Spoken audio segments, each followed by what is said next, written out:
Hello, everyone, and welcome to another episode of The Secret Origins of Mint Condition. We are back in the Batcave, and joining me in the Batcave is, of course, Joe. Thank you, James. It's nice to be back here, but this bat cave is very damp. It's really playing havoc with my. We got some Thank you. dehumidifiers on for There's a you big one over for there. that. Some Wayne Tech Yeah, dehumidifiers for you. definitely. And, of course, joining me is Chris. Hey y'all, and Joe, I'm tired of your complaints about the damp. If you want, just go back to Metropolis, Flyboy. City of tomorrow. Yeah. Okay. Yeah. You'll take the Batwing, one of the various Batwings here. No, No, no, just no, no. He doesn't get to use the Batwing. He's I'll gonna have call to. Jimmy. He's He'll gonna have to take the train if he's gonna complain about the damp, cold, no, blah I'll call blah Jimmy blah. and tell him I'm in trouble. He'll press the button on his watch, and the big guy will come and get me.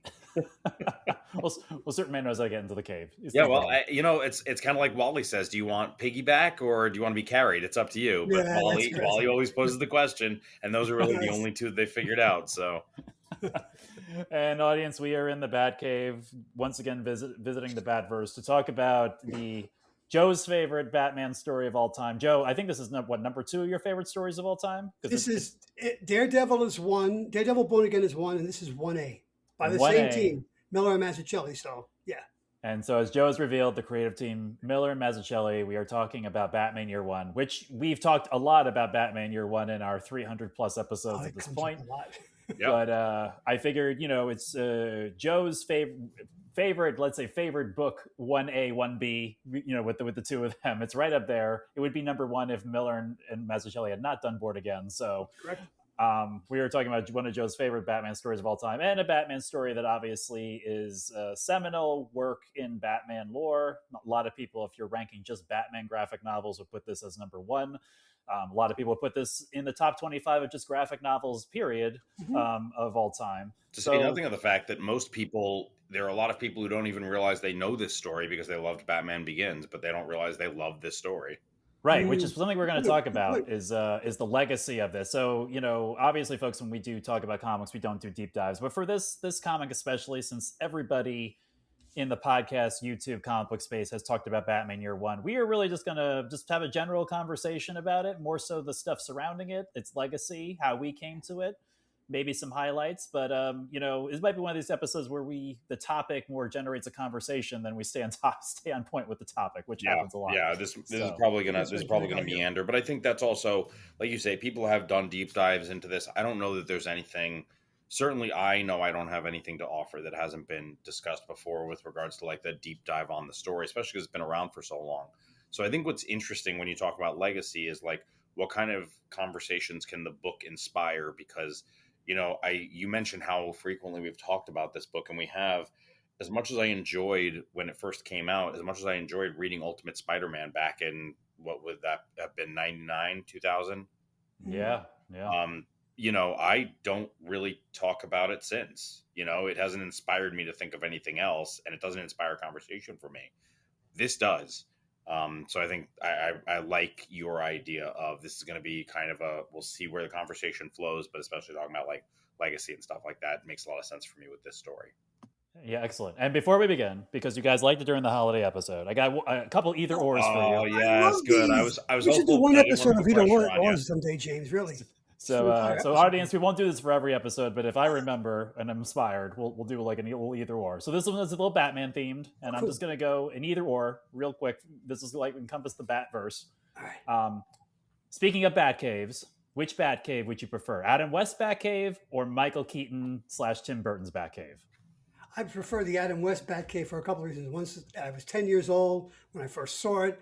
My friends and I watching it on the only color TV on the block in my friend's grandmother's basement. She was making free pies and cannolis and stuff for us while watching it.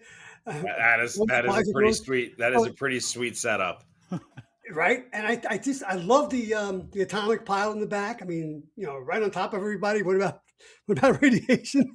But uh, it just looked for me as a 10-year-old was like, oh my god, this is incredible. Plus, what I said off air about what I said at the beginning, The I think damp. that cave, I think it'd be less damp than the Keaton Batcave. And the Keaton Batcave, looks pretty dangerous just to walk around, right? He warns Vicky, be careful, So, and there's bats in there too. So, Scrazziata. No, I'm going to go with the Batman 66 Batcave. All right, Chris, Batcave of your choice. Yeah, I mean, I'd have to go with the Michael Keaton Batcave, just because I would be fine with being in the Adam West Batcave, but I would feel better about being in the Michael Keaton Batcave. Yeah, it's probably what we grew up with. Like, I will go with the Keaton Batcave as well. Like, that's like, I can't really say it's my first Batman because I grew up, I watched the '66 Batman. Same. Towards like the Keaton Batman. Like, I saw more Adam. I think I saw Adam West Batman in the hype leading up to '89 because they started really replaying it. I could be wrong. Maybe I saw Is it that on after. TV Land, James? Are you watching? Or TV Land or something. But like when Batman '89 was like ramping up, like, I vaguely remember. My impression is I was watching Batman '66 until I saw '89. Cool. So I can't say Michael Keaton is my first live action Batman, but I would go with the Michael Keaton Batcave just because that's my nostalgic, like, definitive Batman. Got it. Right. All right. And choice of bat suits we'll go live action just because it's easier. We have the Keaton suits, we have the Clooney suit, or we have the Batfleck suit.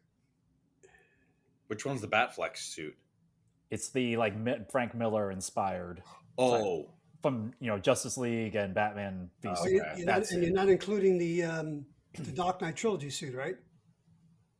Oh, I guess we can make it a 4. We can make it a 4. Okay. We can do hey, it's your game, James. So whatever you decide. Let's make the tough choices. Let's do the Keaton suit. Let's do the Clooney suit, and let's do the. Well, you know what? Let's take out the Clooney suit. Let's do the Keaton suit. Let's do the Dark Knight Returns suit, and let's do the Batfleck suit.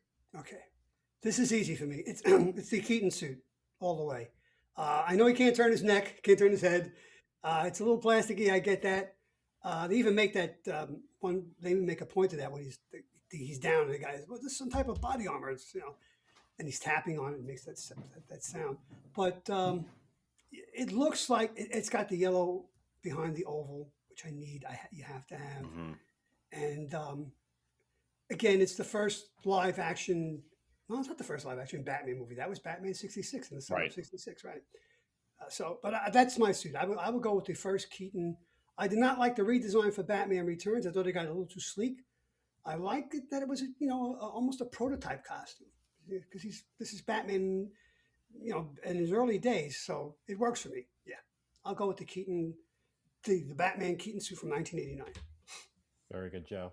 Chris? Yeah, that's actually an easy choice for me, and that's also the Keaton suit. And I think it comes not from practicality because I don't care who you are. You can kill me in any suit. Like I'm not surviving one night as Batman in any of those suits. I don't care how many advantages you give me. Right. But for me, that yellow behind the bat, I've always liked the look. But B, the theatricality of it is so important to me because and we talk about it in year one. He talks about it a lot. You need to make them afraid, and I like that he draws attention to his chest because any sharpshooter who took him in the chin would kill him. Mm-hmm. But they are inclined to go for the chest because of ego, and he knows that, and he built the suit that way. Mm-hmm. So besides the fact that I think it looks better with the yellow with a little pop of color, I always liked the reasoning behind it. So I got to go with the Keaton suit as well. Yeah, I'm probably going to go with the Keaton suit as well, though I do personally like the Batman, the Batfleck suit, just because I really do have a sweet spot for the Dark Knight Returns sort of suit, the final suit. I mean, because he originally starts with the emblem before he goes just to the black bat. Mm-hmm. And I really do like that suit. And I think that's probably the closest, at least right now, we're probably going to get to a depiction of the Dark Knight Returns suit on screen. I don't know what, I don't know. I think if anybody is going to find a way to bring it to the screen, I can see James Gunn doing that thing, finding a way to do it almost. I don't know. It wouldn't be the same way, but I mean, I think kind of in a similar way that we saw the various Wolverine suits in Deadpool and Wolverine. I could see James Gunn trying to pull something off like that, where he finds a way to get to that Dark Knight Returns suit. Yeah, I would love to see it, because I thought it was a good rendition, despite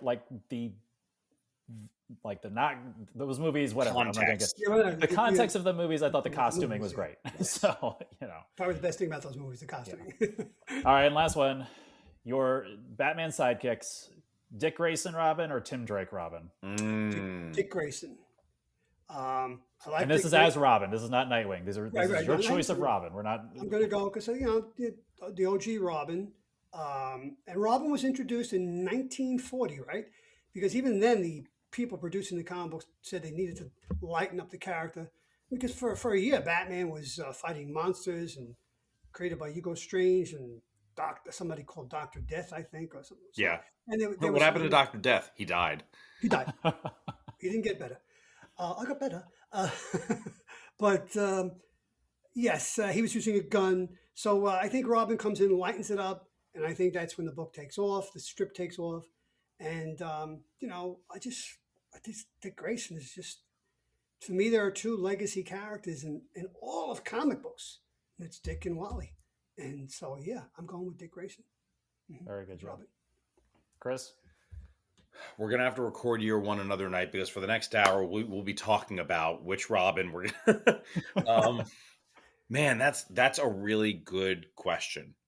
I really like that. And I really struggle with that answer. And since this is the introduction, I'm not going to go into again, I really could just be like, all right, guys, put yourselves on mute. I've got about 45 minutes of material here. I think I actually have to go with Tim Drake. You all know how much I love Dick Grayson, like Nightwing supplanted Batman as my superhero of choice. And that's not just Nightwing. It's all of his history too, right? But I have always enjoyed Tim Drake. I don't disagree with anything that you shared, Joe. Any of your reasoning, it all makes sense to me. I don't think there's a bad decision here. But for me personally, I always loved that, for as contrary as Dick kind of becomes later, he is a little Boy Scoutish, which is part of, I think, why he gets along with Superman so well. Superman, who of course gave him his name, Nightwing. Mm-hmm. But I love that when we first meet Tim in different iterations, he's trying to steal tires off the Batmobile. He's the one, he figures out that, and he's not the first one to do that either, but he figures out that Batman is Bruce Wayne, that Bruce Wayne is Batman. I love that he has that prior history with Two-Face because of his dad. And then he rebuilds his relationship with his dad. There's so much there to unpack about Tim Drake. And I like that even as Robin, he has to forge his own path from what the previous Robins did. But there's always room in the Batcave for other people who had been Robin previously. So I don't know. I always liked that even though Dick was like Bruce in a lot of ways, Tim was different in just as many ways. So I really like Tim Drake. So even though I don't think there's a wrong answer here, for me, most compelling personally is Tim Drake. Yeah.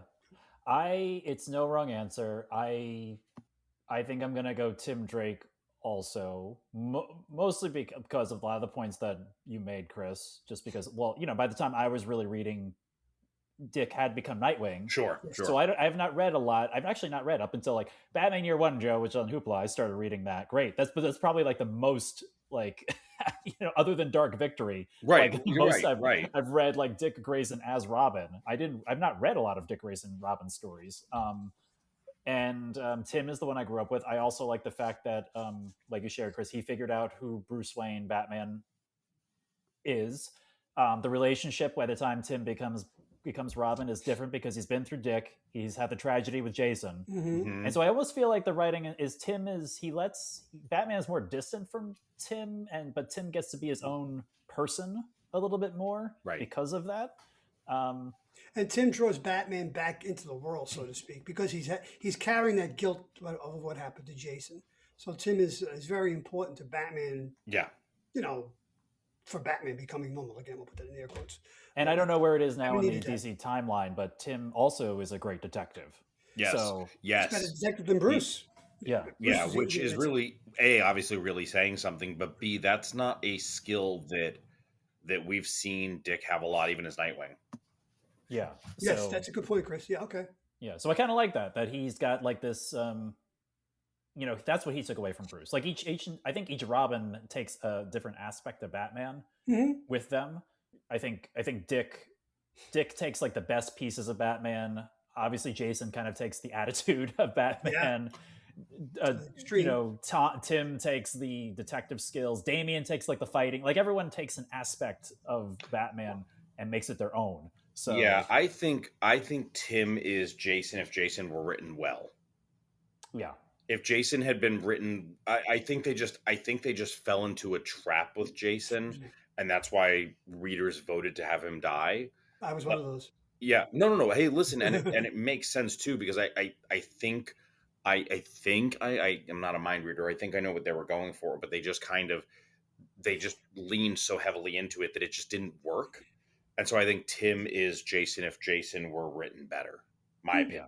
yeah. I could go with that. So anyway, we'll cut it there. Maybe we'll have a whole separate episode about Robins. No, We could I probably think we shouldn't. I think that was a great Yeah. question. Again, I could go on about that all day because this is one of those ones that doesn't feel like a competition too, which is nice. It's like there's not a wrong answer. I'm just curious as to what people are thinking about different Robins. So well done, yeah. James. Thank you. Well, now we'll enter 15 minutes and we'll enter into the actual podcast. That's all Hey, right. at least we weren't just rambling. This was actually relevant because No, Yes. no, it all It fits. is It all relevant. fits together. it does. And so Joe, since I said I wanted to kind of just really focus on other aspects than breaking down the story, let's start with like just our own introductions or thoughts about when we first read it, if we can remember. But I'm going to start with you, obviously, because you're our comic historian here. The appearance of this, you got to read it in real time, and I only recently read. I surprised it didn't occur to me. I didn't realize that this was Batman's reboot after Crisis, Yes, it was. which in today's market, this would not have been within the Batman comics. This would have been its own 12-part maxi series Maxi series. that would have Thank you. lasted a year and been decompressed. Well, a year and a half with storytelling. delays. Maybe 2 years with delays. And this is what, 4 issues altogether? 4 issues within the Batman book, 404 to 407. So, Joe, I'm curious. Was when this came out, was this expected? Did it show up on the shelves, and you were just like, "Oh, what's going on here with my regular title?" Or I guess I knew something was coming via the letter pages, and we were kind of primed that things were going to be different after the Crisis. And the first thing, of course, is Man of Steel, right? But this Batman Year One comes out, and we said this before, and I think we agreed this. The 1980s is the best. I think it's the best year of comic books.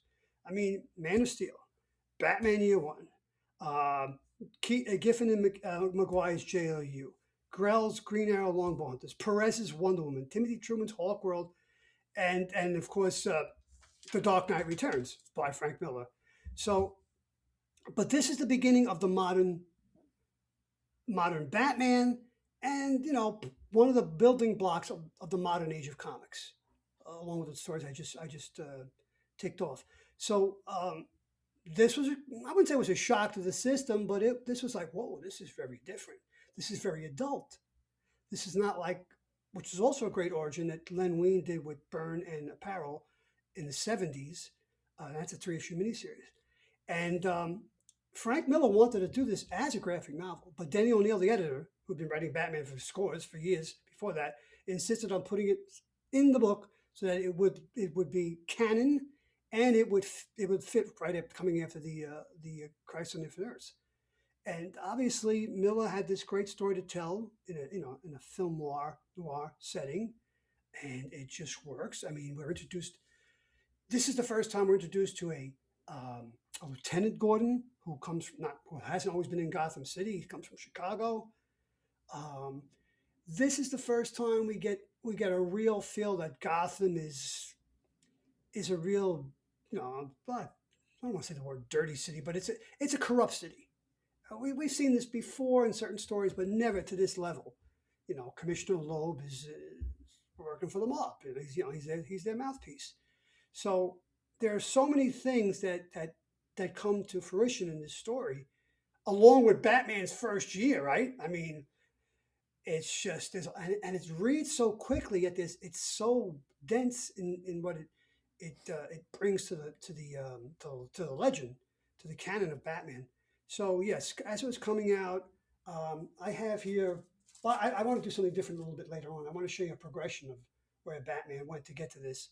But I've got the issues here, and when I pulled them out, I think I still have about 6 to 7 of each issue from 404 to 407. wow, So I just was buying them off. They were 75 cents. Wow. Yes, 75 cents. So, you know, making Mrs. Gross putting money in her bank account, which is always a pleasant thing to do for her and John. But yes, this was as this was as exciting and different and as John Byrne's Man of Steel. Well, I just before we get to Chris, I'm just curious because now, as Chris already alluded to, like this story before we even read it became seeped as part of Batman lore. Like I feel like I knew about like what year one was about before I ever read year one. Mm-hmm.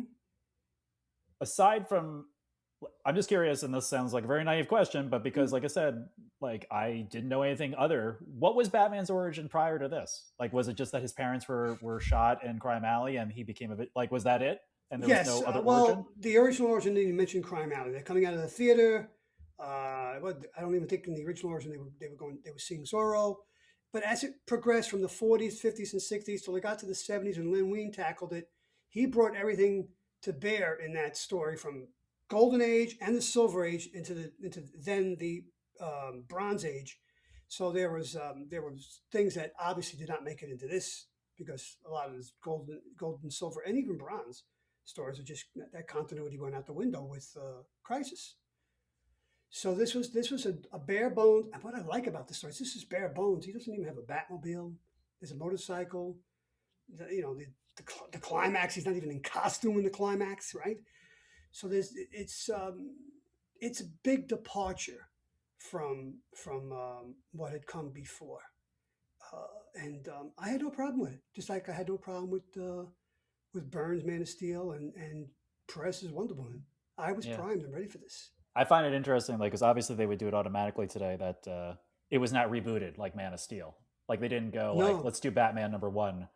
Let's just stay with legacy numbering and just throw it in there. And well, to be perfectly honest, I think I know why they did that. I should have researched this, but the Batman comic was not selling well until the movie came out in '89.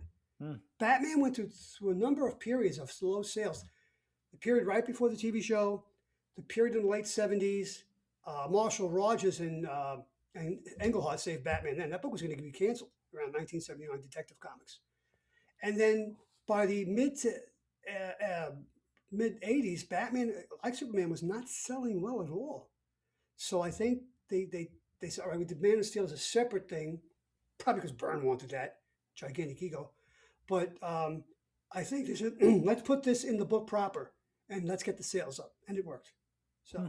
I think it was Yeah, strategic. it's just because I like I said, it's surprising it didn't occur to me, but like Right? just doing a little bit of research before this, I didn't realize this was, because Man of Steel had such a big rebirth, Wonder Woman had such a big like rebirth after Crisis, and this was Batman's like post Crisis retelling, but they kept it in continuity, so I Kept it find in that interesting. yeah, they kept the Yeah, chronological order. or I should say legacy numbering. They kept it in That's continuity. what I was looking for. Legacy Yeah. numbering. They kept a legacy Yes. numbering. So, Yep. but Chris, I know you already alluded to this, but do you remember when you first read this? Oh yeah. And like, So yeah, so I mean, this was introduced to me as a must read because up to this point, when I started working at Mint, it was to sell Pokemon cards because I played Pokemon and I encouraged other people to play Pokemon and I played Magic the Gathering and I watched the Batman cartoon. So I didn't really read much in the way of comic books, but I would talk about what I knew about Batman from the cartoon and from the movies. And so basically I was told, if you're going to read the comics, this is where you got to start, right? And so it already had that mystique that you were describing, James, about like I already kind of know what it's about. And I already, at that age too, because I would have read that when I was 14 maybe. Hmm. 14 or 15 years old, I'd have read it for the first time. So I honestly can't remember who told me I needed to read it because I heard it from multiple people. But I knew the expectation was that I needed to like it. So I went into it like kind of committed to liking it already, if I'm being honest. And then I did, but also I think I already went in with the mystique of like, this is definitive Batman. And I still think it is definitive Batman. I agree. But I know that's what I went into it with is I am expected to like this book if I'm any sort of a Batman fan. And at the time, for me, Batman fandom or any type of hero fandom was a lot like sports fandom, When you're committed, you're committed. So if you're part of the group, if you're part of the culture, anybody who's anybody knows that like Empire is the best Star Wars, right? Like wink wink nudge nudge. Like doesn't matter whether you liked it best, which for me, I did not like Empire best for a while, right? So that's sort of where Batman Year One falls for me. Is I remember not really liking the art that much. It wasn't something that came up very frequently, but I remember not liking the art that much, and that's because at the time I started doing that, I also started reading JLA, and the JLA art was much more up my alley because there was a lot more, not quite realism to it, but a lot more like the cartoon at like kind of animated look. If you know what I'm talking about there, kind of, sure. yeah, like brighter, but yeah, it felt more animated to me. So it aligned more with my sort of sensibilities. So I didn't really appreciate the stylized aspect of it, especially because there were times I couldn't necessarily tell which character was which because I didn't have a ton of experience with Batman at that point, right? Fair. So sometimes it wasn't like Ultimate X-Men bad, where I'm like that guy can be literally anybody. Put a visor on him and he's Cyclops. Give him claws and he's Wolverine. Oh, they gave him mutton chops. Okay, at least now I know him, right? But so it wasn't that bad. But I struggled a little bit. But I remember liking it for the story and the ingenuity, and I was like, yes, this is the Batman I love, with the gadgets and the fear that he creates in people. And yeah, I mean, I think that was what I connected with in that first read, was the expectation that I was going to like it. I knew I was supposed to like it. I knew that I was supposed to respect it.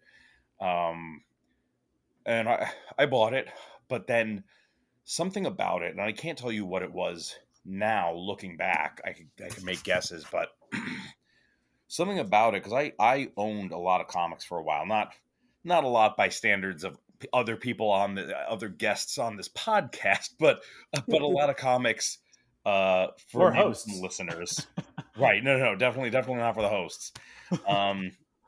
But you know, I kept going back to it, despite the fact that I had a lot of other comics I could read, and I can't tell you what it was that kept bringing me back to that story. Now looking back when I was younger, I can tell you when I downsized my collection down to a single box of comics, and a short box. That it's not a long box; it's a short box. But I can tell you that, like, I can articulate the reasons why I kept it at that point when I purged. But I can't tell you why I kept, when I was younger, I kept going back to it. I'm sure some of it had to do with some of what you described earlier, Joe, was the length and the simplicity of it. And I liked that behind the scenes peek, I think, at Batman. I liked when he was when he's setting up going back to the theatricality of it, because when I was younger, when I was that age, when I was 14, 15, when I say that age, I mean when I read it the first time, not like his age in the book. But when I was that age, and I read that book, I would fantasize about different ways that, like, I could be the hero, right? Like, I would write stories in which I was a Jedi or I was a superhero. So I would script these things out. How should they look? How should they go? Blah, blah, blah. And so seeing Bruce Wayne do the same thing when he's standing outside and he's like, not yet. We'll knock down that wall. Then we'll hit him with the flood. Not yet. Not yet. Okay. Now all that planning and the theatricality, I land here and then I throw him a growl I brought all the way from Africa, like the planning behind the appearance and how he should look, that was something that really appealed to me, was sort of that behind the scenes, because up to that time, and again, didn't have a lot of reading under my belt, but I hadn't really seen the behind the scenes doubts, planning type stuff. You see the doubts in like Batman the Animated Series, but you don't see his setup. He always just appears. It's not like you get some sort of prelude to one of the best introductions to a television show of all time, when those crooks are on the rooftop and he just appears. You don't see him in the shadows going, not yet, wait, hit the lights, now come down, squint at this time, because that's what's most intimidating, right? Like, I hadn't had that experience before, so I kept going back to it. So I think I genuinely enjoyed it the first time, but I also had the expectation that I was meant to enjoy it. Yeah, that's a good point, Chris. You like you never see like obviously it's talked about in Batman Begins, obviously also highly inspired by this book, at least Right, the right. first part of this. But like neither of me says the theatrics, and you never see Batman except for this story really do like he's basically doing like set prop setting up. Like Yeah. okay, we're gonna put the explosion here, and Yeah, I'm gonna he do brings his own light, he's got the, or you could imagine it's the flood against the wall, but like you're right, he brings his own props, he's got his own setup, like he he might as well have a tech rehearsal. right, and you never see that. It was funny when we I did the last year the Court of Owls episode with Josh Murray, and how like Batman never says this, but you have to think like he was just commenting like, of course Batman has a glider that's shaped like a bat. And you got to think that Batman's in on this, like, oh, I'm gonna have a glider. It should look like bat wings. Like Yeah. like you never hear Yeah. Batman actually think that, but he Right. clearly thinks that. But, Like but right, he has to have, because he's the one designing this stuff. It's not like he buys under the username, and so yeah, no, absolutely, he has to plan these things. We don't normally hear him plan the things, but like he has to. it's like when the Robins like will say we should be called the bat this or bat that, and he says stop that, or like he Right. clearly, but he knows, he Right. must know. Of course this looks like a bat. Of course Right. this is the Batmobile. Yeah, it's not lost on him. So I do like that part. Yeah, I don't remember when I first read this either. I learned much like you when I started working at Mint. I had a very limited exposure to comics as a whole.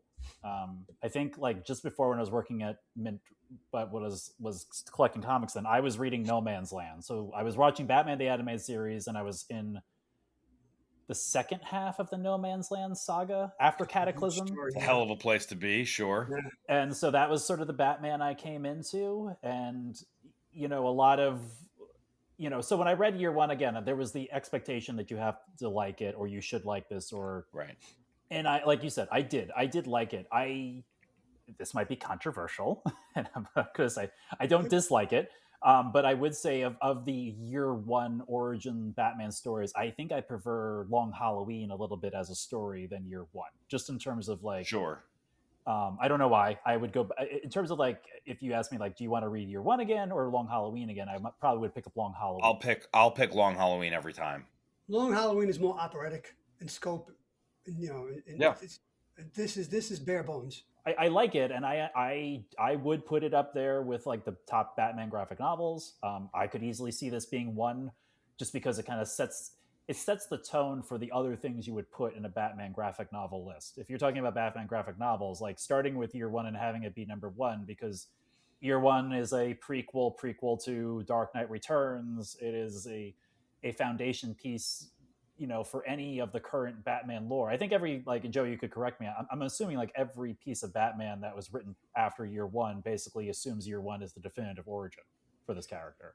Yes, I don't know if that still holds true today, since DC's gone through 75 reboots in the last 20 years. But yes, I mean, well, Long Halloween is a direct sequel to this, is it not? Right? It's a direct sequel to this, yes, and then Dark Victory is a sequel to that. Right. And then, as I recently said in our New Year's episode, Batman Off-World is like a sequel to Year One as well, in some regards. That's how it was written. So I got to read that. I got to get to that. And obviously it's a prequel. Dark Knight Returns is a sequel, a direct sequel to this, though, as you said, DC canon has changed a lot. Mm-hmm. So, but Dark Year One has a lot of sequels to it, and people who wrote things around the time that fit into it. It left a lot of negative space for people to fill, and I think that is a testament to how strong the story is, because it gave people a lot of directions in which they could go based on this story. There was a lot of stuff in here to work with, and so I think that's high praise of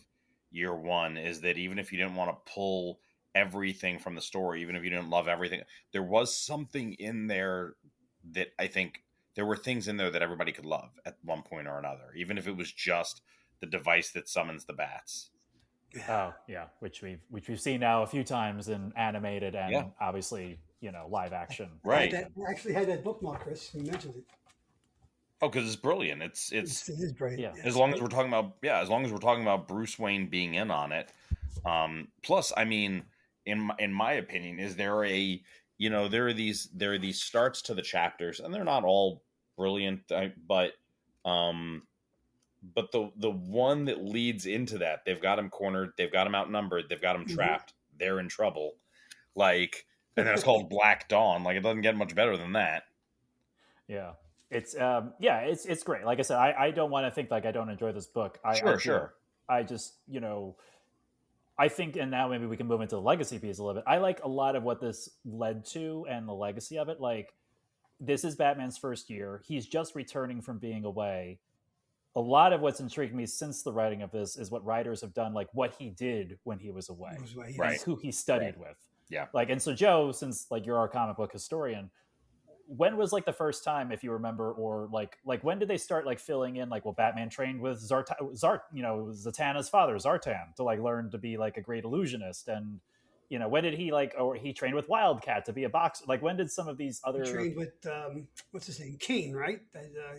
Cassandra Cain's father, right? Cassandra Cain's father. Yeah. When did like writers like start like filling in? A few years after this, yeah. I think they picked up on what you just said, because now he's laid the groundwork. That before this story, I don't think we ever had the idea that Bruce went away. We knew he trained. We'd see the little page or two of him training in the lifting weights and hunched over a beaker and paging through police files, whatnot. But we never got the feeling that he literally left the country to go on a journey to become this character. So I would imagine that probably Denny O'Neil, who was editor at the time, was telling his other writers, okay, this is it. This is canon now. This is the story. This is how he became the Batman. And we hinted that he had a discovery life before this, life of discovery before this. You got to fill it in now. They did. I can't think of specific books, but we can all name the characters that were. You mentioned Ted Grant, Wildcat, and Cassandra Cain's father, and Zartara, Zatara, right? Who else? There was a few others. I feel like there's some other characters that I'm missing. I like that it lays this ground where Batman could have had like connections with lots of the legacy characters in the DC universe, or there's fertile ground for them to fill it in, because obviously Batman can do everything, is prepared for everything. World's greatest detective. Like, I'm not sure if they've ever said where he got his. I'm sure someone wrote a story, but I'm not recalling it, where he learned to become the world's greatest detective. World's greatest escape artist. The escape artist. I know he, in some stories anyway, he learns it from Zatanna's father. Right. But I'm trying to think of, in terms of detective, I don't know that that's really. But I can think of a story in which that was done. That would be interesting. But I don't know. Let's see. I don't know how you would necessarily do that. I think that might be a bit tougher, because there aren't really that many detectives in the DC universe. Yeah, we're writing our own Batman origin story on this. Yeah, because it depends on the Batman too, right? Because I've always loved the idea of him as a detective, but sometimes you're really hard pressed to find a story in which he's actually a good detective versus when he just knows stuff conveniently. It's kind of like, as much as I've enjoyed watching Sherlock, it's like there's nothing that interesting. It's interesting, but like, he's not really a detective so much as he's a mind reader. Henri Ducard. Introduced in the late 1980s, Ducard is a renowned, though amoral manhunter and private investigator in Paris who taught Bruce man tracking and investigative techniques. Okay. Okay. All right. I knew somebody had to do it. We couldn't be the first ones, but right. Yeah, but it's So I really like the legacy of like year one. Is I like when they've thrown that into comics or made miniseries about where Bruce Wayne trained from, because I just find that becoming. As we said before, Batman we all love in different ways and different iterations of it, but it's Batman is always fully formed. Past year one, he's always fully formed. He's the man with a plan, and if you think you got him cornered, you don't, because he's got you cornered. He's already thought he's 4-dimensional chess. He's way above you. He's not stuck in here with you. You're stuck in here with him. Right. Yeah, and so it's cool to kind of see these formative years when he's learning the skills to make him Batman. He's fully formed in Detective Comics 27 in 1939, right? Yeah. I will go back to it because like I think it is like you were saying, Chris, like Court of Owls is a detective story. It's also Mhm. a story where Bruce gets sort of put on his back foot because he's so confident he knows everything, and he Yeah. really doesn't know everything about Gotham. Right.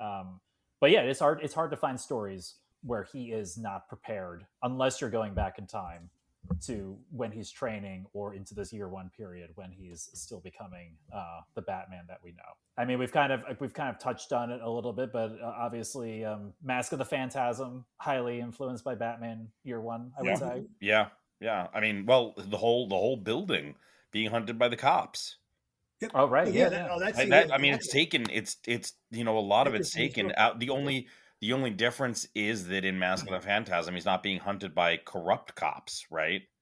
Right. It's Right. Bullock, and even Bullock, when that one guy shoots him, sets off the explosive. Bullock turns to him and yells, "You jerk!" Like, That's right. Yeah. And this story introduces some characters like Sarah Essen, who eventually went on to marry um, Jim Gordon, and then she's killed by the Joker in the Oh, No Man's Land. No Man's Land. Right. We get a different Selena Kyle. This is kind of like a post crisis Selena Kyle. She obviously has a, how do you put this in a family podcast? A night job. A Night Job. Yes, Yes. she is. Yes, Yes. yes. Well, I don't know, I'm Yeah. trying to be, Yes, and that's good. Holly is introduced for the first time, right? And then there's that jerk Detective Flash, who Jim Gordon just, I love what he does to him. yeah, Yeah, I mean, this is also like a That's so two-hander. I mean, good. we talk a lot about Batman, but this obviously, which Well, I don't Commissioner know, Lopez, right? Commissioner Lopez it, also. it gives you Jim Gordon fleshed out more as a character. Which Joe, you would have to tell us because I don't. Was Jim Gordon fleshed out at all prior to this? Yeah, he was always the gray-haired guy with the spectacles and the cigar and the he didn't. trench He didn't coat. need to be, as far as they were concerned. He wasn't the point of interest. He was a Right. means to an end. Yeah. Yeah, Batman would show up in his office at the window. He'd scare the hell out of him. Batman would tell him what to do, and before Jim could say something, he'd disappear, and he'd always say, "Someday I'm going to find out how he does that." That was the kind of like the Denny O'Neil, Neil Adams Batman, who was going around spooking everybody, including Commissioner Gordon. well, by the time I had like obviously come to this book again, it's a lot of it was what introduced me into the animated series because Jim Gordon is treated as a fully fleshed out character Right. immediately Right. in the animated series. Like he's not just some, I mean, he's not the lead, but Jim Gordon is definitely a fully fleshed out, part of the animated series. And Oh, then, totally.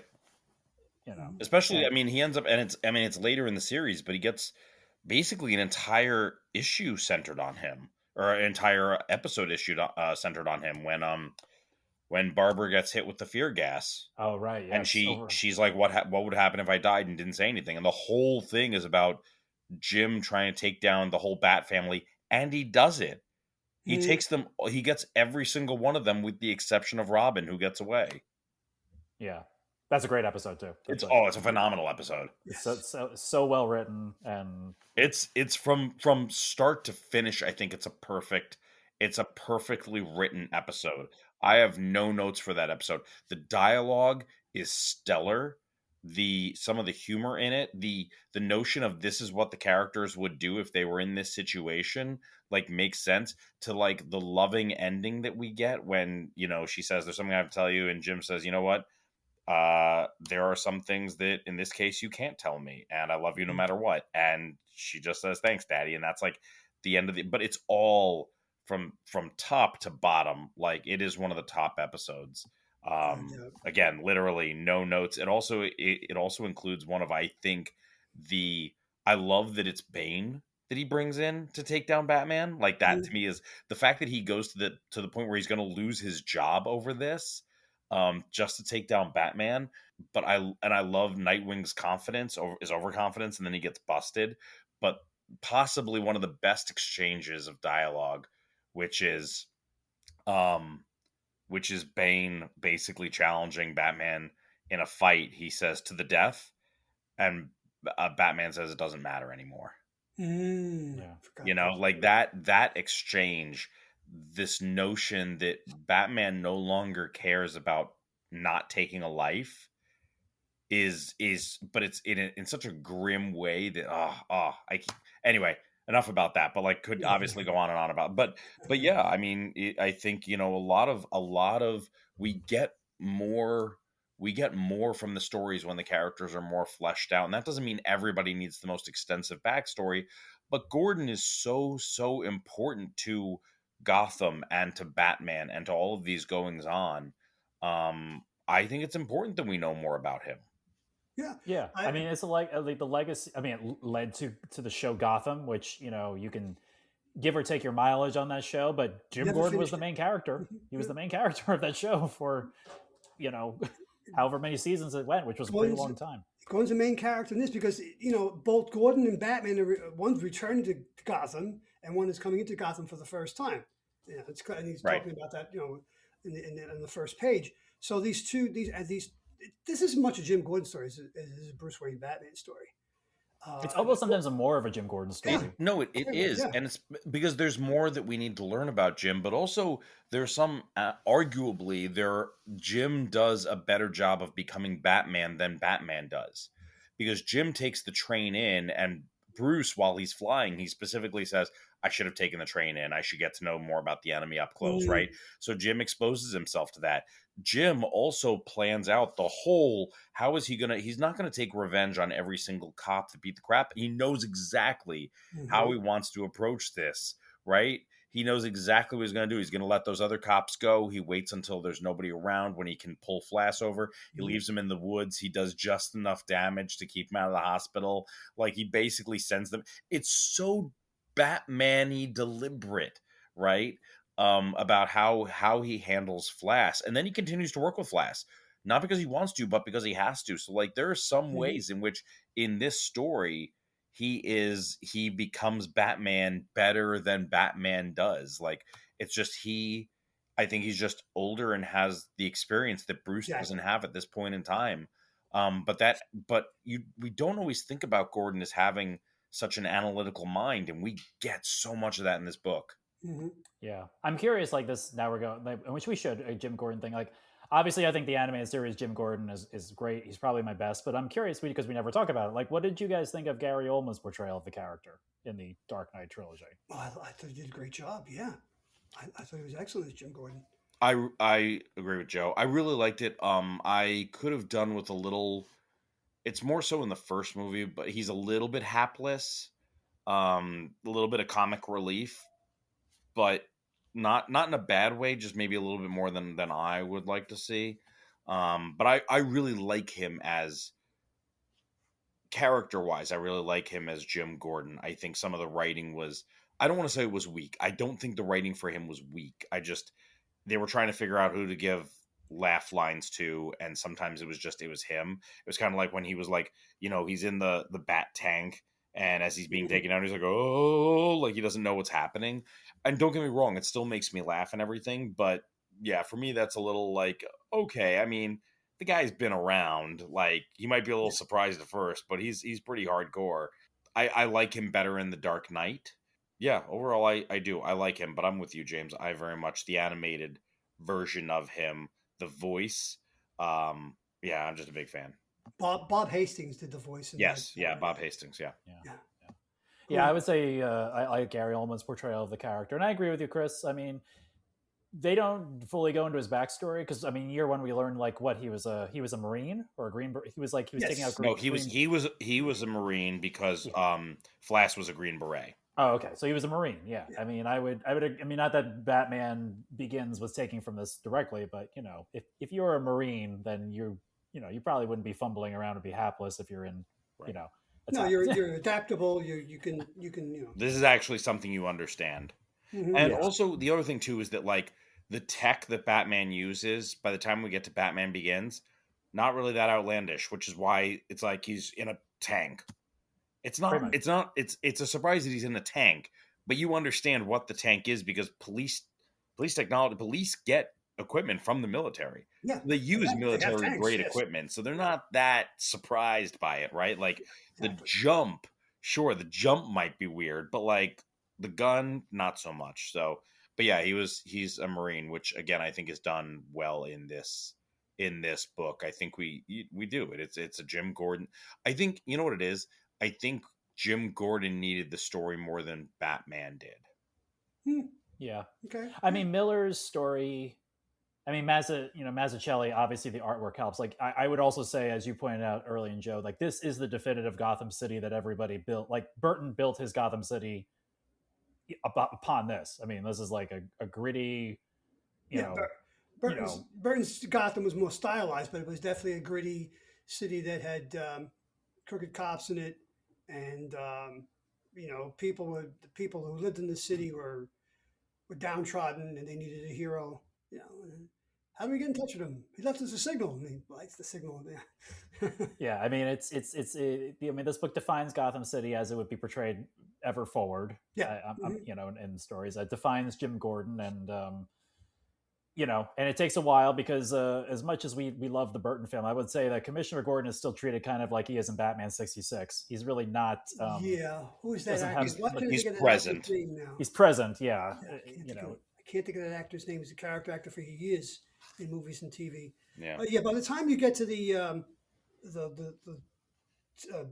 Batman, how does it go again? It's Batman, Batman Returns, Batman Forever, and then Batman and Robin, right? Yes. Batman and Robin should have been the third title because that's when they introduced Robin. They get that wrong too. But Commissioner Gordon becomes more and more of a cartoon as the series goes on. What they got the guy's name on the tip of my tongue, the actor. He's a good actor, but he just didn't have much to do. Well, that's just it. There's nothing for him to do because everything is, and this is where I think they start figuring out that Batman, because you said it yourself, Joe, like the character of Batman gets much more interesting when you introduce Robin. Yes. And I think, and I've said before that, like, I am rarely a fan, excuse me, or at least when I was younger, I was rarely a fan of Superman stories without someone else. To me, what was always interesting was Superman's interactions with other people, because he's a god. So I don't care what he has to do when he's on his own. I'm always interested in how he interacts with other people, which is why I enjoyed reading Superman in JLA, but not in his own book. But while I did enjoy reading Batman in his own book, I hit a point where it was like, I want to see how he interacts with other people. Superman says it in the animated series, for a guy who's supposed to be such a loner, you have you pick out some good sidekicks. He says it on that episode when Bruce gets taken over by Brainiac and Superman pretends to be Batman. He's talking another about great episode. It's a brilliant episode. But he's talking about Tim and what a great sidekick Tim is, right? But I think this is when things get more interesting with regards to Batman, is how does he interact with other people? And so, like, chapter 4 in the graphic novel is, Batman is trying to clean up a town that likes being dirty. He can't do it alone. He's going to need help. And it's basically now he's already working with Harvey Dent, and now he's going to be working with Jim Gordon too.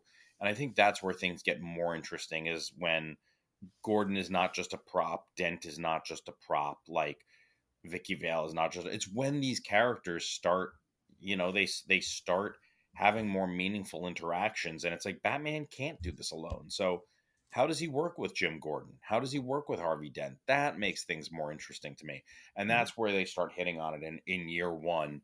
Even though it's never kind of directly acknowledged by the character of Batman, it's acknowledged by the author. Frank Miller writes it. He says he can't do it alone.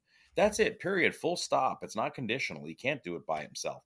So for as much of a loner as Batman is, we really see in this book that even from the very beginning, he needs other people. He may not want to admit it, but he needs them. Right. By the way, I feel like Pat Hingle has played Commissioner Gordon in those 4 previous Batman. Oh yes, okay, there you go. Great character actor. Great character. Yes, he's been in tons of things. Yeah. I mean, I feel like the only again, not to nitpick a book that we've all agreed we like, but just Batman obviously gets a lot of stuff. Gordon gets a lot of stuff. Alfred doesn't get as much in this story. That's true. Okay. I mean, Alfred gets a lot later. We've obviously talked a lot about Alfred, right? But this is not the story for Alfred to shine. To shine necessarily. No, he could have used a line kind of like he gets in Mask of the Phantasm. I bloody well ought to. I diapered your bottom. Like he deserves a line like that. But no, I mean, he's other than coordinating Bruce's excuses when Gordon and Essen come to interrogate him. other than doing that, he really does not have a lot to do. That, and I mean, even we don't even see him save Bruce at the beginning when Bruce gets shot. Right? Right. He basically just says, "If I ring this bell, he'll come." And then you see the hand around the bell. So it's certainly not Alfred's time to shine. You're right. Not yet. When did they Joe, do you remember when Alfred got fleshed out more? Everything gets flushed out more after this story because It's just in this yeah, general, yeah. I mean, because obviously, again, back when we started watching the animated series, Alfred had also been fleshed out by that point too. Right. You there know, was back in the early '60s after the quote unquote new look, which Batman, which happened in '64. They brought in Julie Schwartz to save the book. Alfred gets a story. It's called the Outsider. Alfred dies in that first second issue of that new look, and he becomes this science fiction character called the Outsider, who's torturing Batman and Robin periodically throughout those books, until finally it's resolved about 2 years, maybe a year and a half later, in '66, I believe. And they did that because the TV show was going back on the air, so they had to bring Alfred back to life. Otherwise, he was going to stay dead even back then. And and when Alfred dies in the comic book in '64, they introduce Aunt Harriet. So she gets carried over to the TV show because somebody's got to take care of Bruce and Dick because they can't take care of themselves, right? No, they certainly can't. The Batman and Robin, they can clean up crime in Gotham, but they can't make their dinner, or do their laundry. So Aunt Harriet has to come along and fill in for Alfred for a while. But then she stays on the TV show. But once Alfred comes back in the comic book, Aunt Harriet disappears. I don't know what happened to her. Well, and he's so much more. Alfred is so much more interesting as a. Again, it's kind of the same thing, right? It's so much more interesting to see him as sort of a. And this goes back to one of the reasons why I so love Dark Victory is the side by side of how he responds when Bruce says he's alone. I'm alone, Alfred, versus when Dick says, "I'm alone, Mr. Pennyworth." Right, and that side by side comparison that we get. So we get so much more for Alfred and his regrets of how he tried to raise Bruce, but also knowing that like there are aspects like why on earth would Bruce still be a decent person? There's really no reason to believe he would be a decent person after he suffers this tremendous loss, after he goes out into the world and trains relentlessly, ruthlessly, and then he commits this violence against these criminals, right? He's appointed himself judge, jury, if not executioner. So there's really no reason to believe that like why on earth would he be a decent human being and not warped and twisted by what's happened to him? And the answer is Alfred. Okay. Right? Like in other stories, there's also Leslie Tompkins, but it's Alfred. So yeah, we need to get more of that, and we didn't need it from this story. I think this is when we talk about legacy and this is something that Frank Miller I think does excellently, whether he meant to or not. He doesn't have to fill in the details for everybody, right? In order to launch what Joe, what you've been describing, what happens next, where other characters get more of a backstory, people start filling in the negative space, the not holes in the plot, but the negative space that's left behind by his story well told. He doesn't need to fix everything all at once. He just needs to create enough room for growth, right? It's kind of like pruning a plant. Is you don't strip it all the way down, right? You prune it enough that it has more room to grow than it would have if you had not pruned it at all. And so I think this story does a lovely job of being minimalist in so many ways, giving us enough that it's not just setup. I enjoy reading the story. I reread it last night before we recorded today. So I enjoy reading it. It doesn't feel like, okay, you have to do this to lay the groundwork. It just sort of happens that way because it creates enough space for other stories and other characters to flourish. And so I think that's why I'm like, I love that we get it. We don't even get much of Harvey Dent in this. Right, like despite the fact that he's ostensibly a large part of this, he's Gordon suspects him of being Batman. He's working with Batman. He is mentioned ad nauseum in this book, whether it's because he's prosecuting or not prosecuting. He has witnesses. The witnesses have disappeared or they've shut up. Like a lot of stuff goes through Harvey Dent's office, and we do not get a lot of Harvey Dent, and we don't need to. It sets up a bigger world. So I don't know that.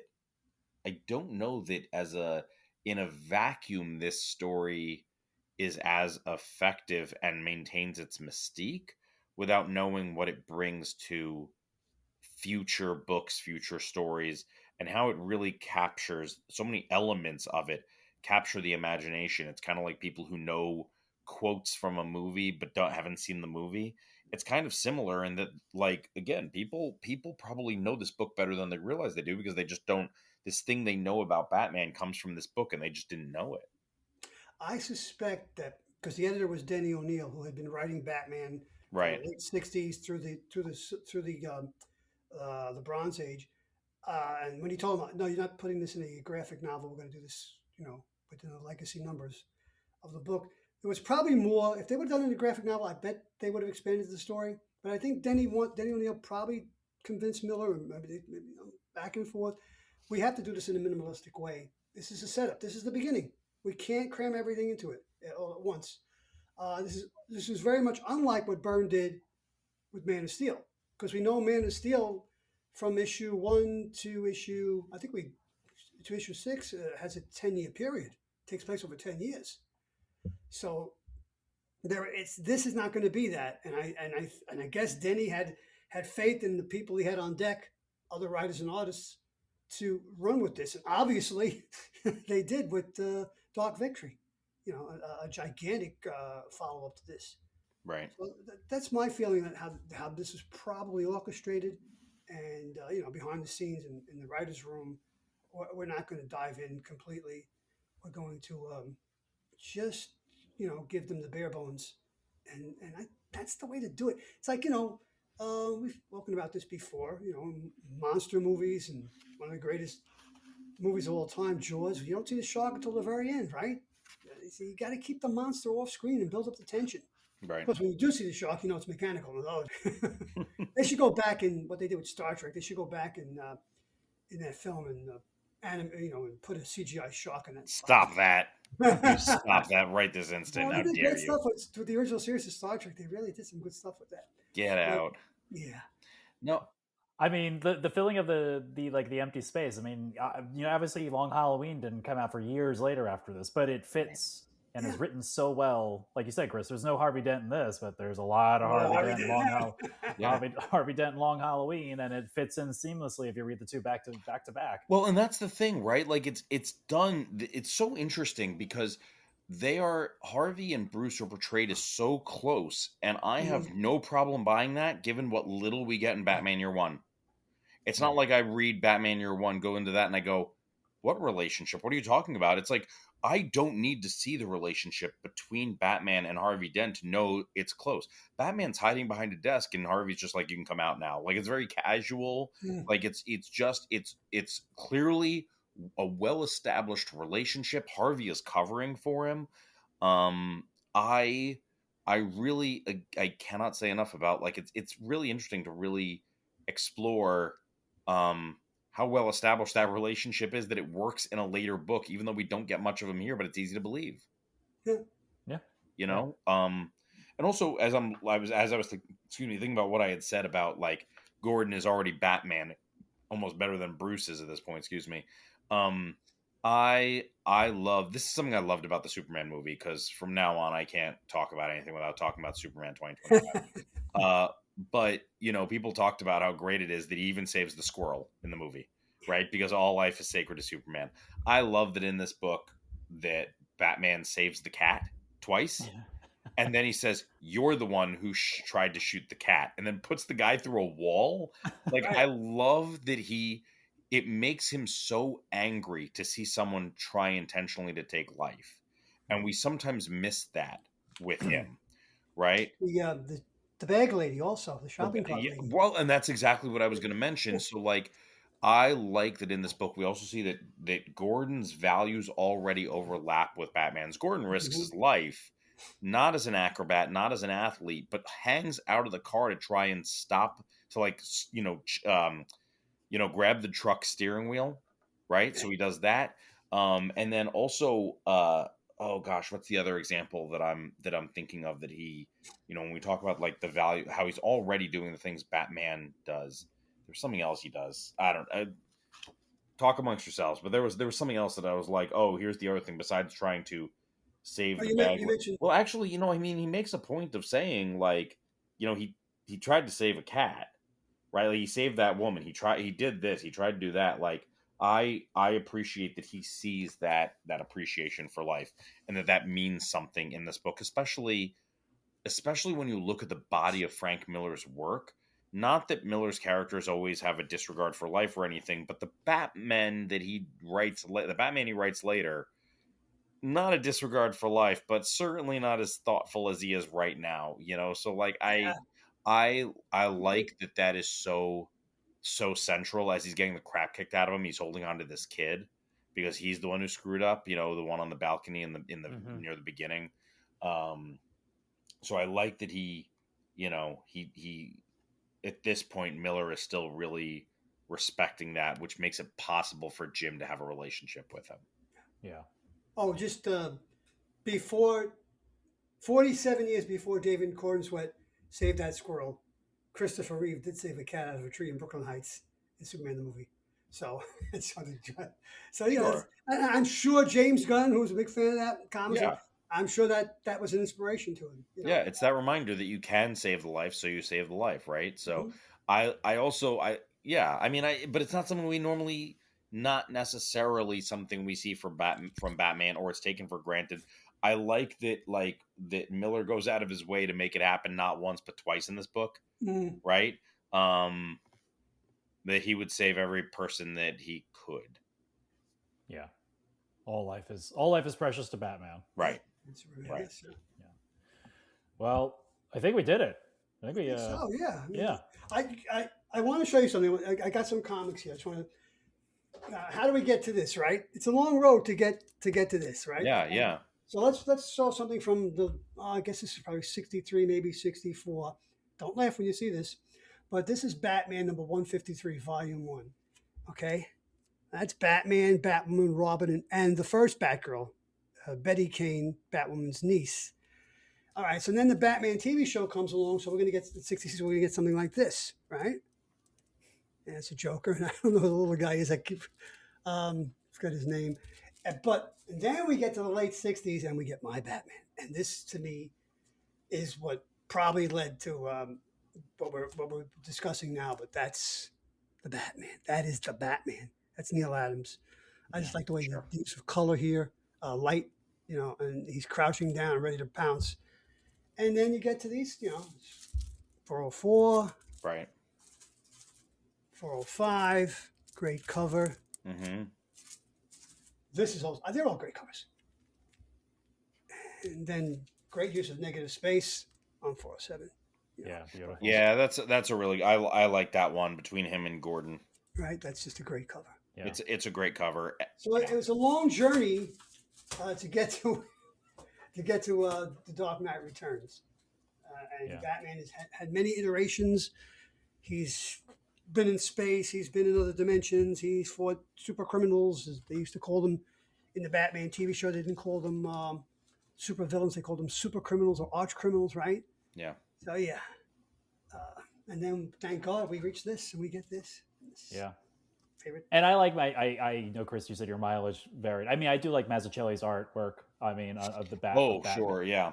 I mean, Batman's the way he depicts Gotham and everything, and his drawing of Batman is great. I mean, I would put it up there with like one of my favorite Batmans, right along with Denny O'Neil's Batman and Jim Lee's Batman. And I appreciate it a lot more now. But you know what? I'm excuse me. I'm fine with the way he draws Batman. There's certain details I like when he lands and you can see the tension in his fists as he pulls the cape around himself when he lands. Yeah. So there are things like that I really like. It's not, as I've gotten older, it's not the way he draws Batman that I really enjoy. It's fine. I'm fine with it. But I've had exposure to a lot of other people who kind of draw him that way, which of course is drawn from this, right? Like, again, legacy. I like the way he draws virtue and vice into his characters. So what I mean by that is when you look at someone like Flass or the Commissioner, they look fine from far away, but when they zoom in a little bit, you see their pores. You can see crumbs on the side of their mouth. I love the way he draws the older, rich, corrupt. They look older, but they could just be corrupt. The people at the dinner, the mayor's house, the way he draws them is almost grotesque, right? And I really, really like that artwork that stylistic choice to tell the story of, this is how you can tell these are the bad guys. This is how you can tell these are the good guys. And I really enjoy a lot of those choices. Well, as the camera, as he uses his camera angles here, from far away they look like quote unquote normal people, but as he keeps zooming in, you can start to see them for what they are. Right, Right. they're monsters, Right. Yeah. and Yeah. and that just informs what's going on in the story. As Batman and Gordon start to see Right. these things. See, Yeah. it all works so well together. It really does. Yeah. Well, brilliant pairing.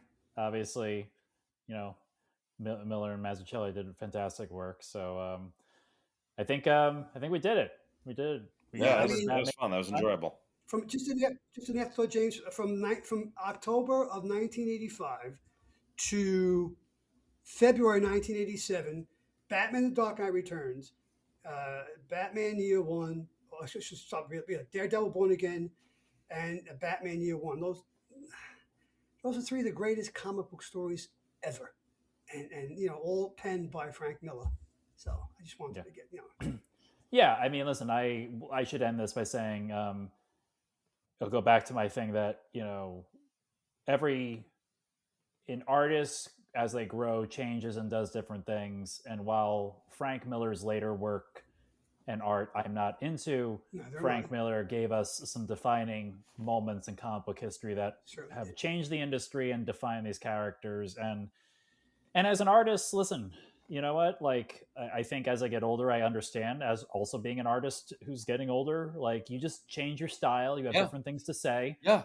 And, like, listen, does Miller's drawings look like the way he drew Daredevil? No, that's the art he wants to do right now. And ultimately, really, it's up to DC and Marvel. If they publish it, I put that on the editors. Like, if the editors feel like that's the way they want those, like, Miller's just an artist doing a drawing. Like they asked him to do a Batman, and this is the Batman he drew, and they gave him access to write it. And a DC editor had to say, okay, this is the Dark Knight Part 2, and this is the Dark Knight Part 3. I guess as I'm getting older, I just have a different perspective on it. Like, if someone comes to you, like, it's sort of like George Lucas, like, you know what, like, whatever we say about the prequels and some of the other stuff, or the special editions, this is the art he wants to tell as he was older.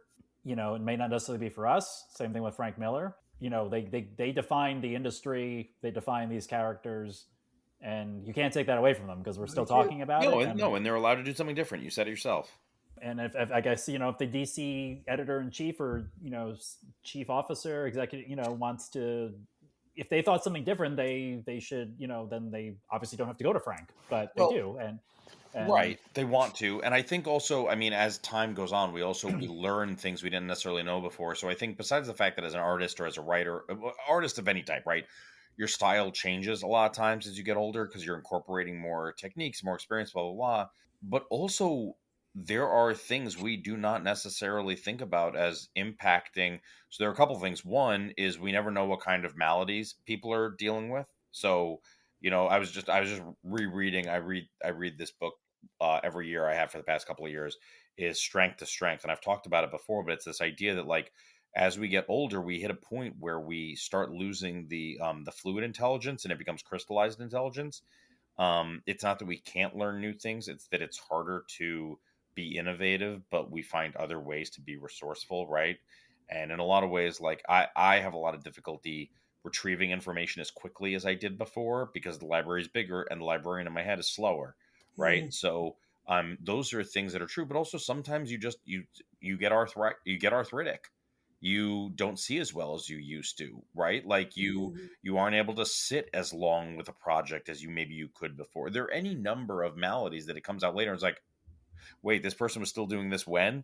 Like, we talk about it in the NHL, Joe. We talk about that guy did what in the playoffs? What he had are you kidding me? What did he break? And he played 3 more games to win a championship? Like, we talk about these things all the time and they only come out later. So, it's kind of ridiculous to think about what people might be. And I'm not saying Miller's dealing with any of this because I don't know what his personal health is like. But, I think also just as we get older, we don't necessarily innovate as much. We do things differently, maybe because we have to, maybe because we want to.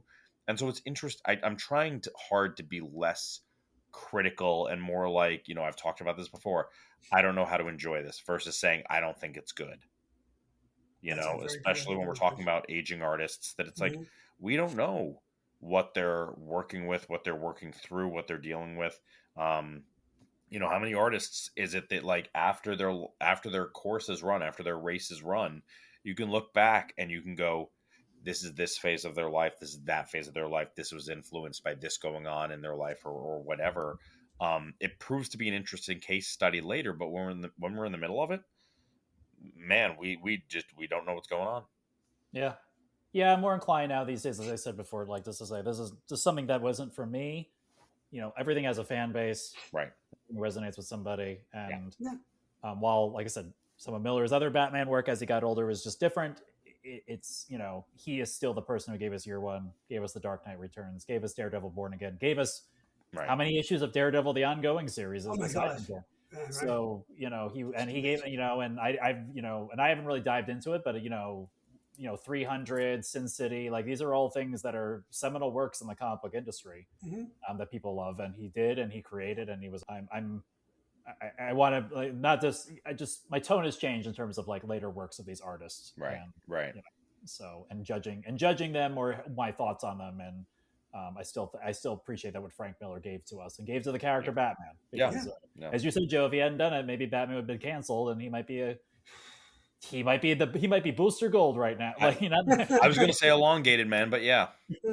so No, you know, Frank Miller was very instrumental in ushering in the quote unquote modern age of comic books, and Yeah. that, and you know, which really happened in the mid '80s, Yeah. along with Byrne and Truman and Grell and people like that. He was, you know, I think he was the main guy, if you ask me, because of the way he approached storytelling. absolutely. Yeah. So, but you know, yeah, I mean, if somebody loses their fastball later on in life, Right. you know, that's okay. Yeah. You can still It's feel going to happen. it's gonna There's no happen. question of when. Right. Or it's no question of if. It's just It's a when. win, yeah. Yeah. So it's okay. You know, it's a sport metaphor. We see it, right? You know, Brady was good until he was 45, right?